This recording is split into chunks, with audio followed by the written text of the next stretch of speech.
दऱ्याचे वडगाव इथं महिला मेळाव्याचं आयोजन करण्यात आलं होतं।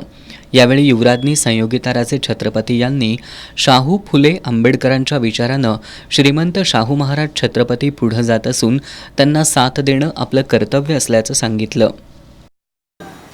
महाराजांचा जो एवढा मोठा अनुभव आहे, हे सगळे अनुभव आपल्या विकासासाठी कुठेतरी वापरात येऊ शकेल हीच इच्छा घेऊन महाराज आज उभे राहत आहेत। आज अनेक वर्ष झाले आपण समाजात काहीतरी बदल बघतोय। आपलं लोकशाही कुठेतरी अडचणीत आलेली दिसून राहिली आहे, संकट आलेलं दिसून राहिलेलं आहे। आपल्या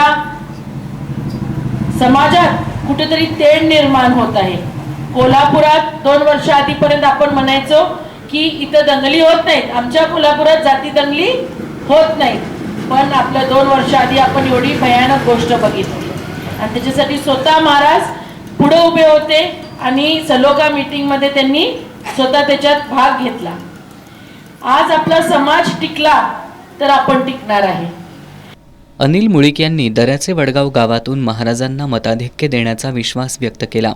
जिल्हा बँकेच्या संचालिका स्मिता गवळी यांनी राजर्षी शाहू महाराजांचा वारसा श्रीमंत शाहू महाराज छत्रपती सांभाळत असल्याचं सांगितलं। यावेळी सरपंच छाया मुळीक, उपसरपंच अर्चना बेनके, अण्णासो बोडके यांच्यासह महिला उपस्थित होत्या।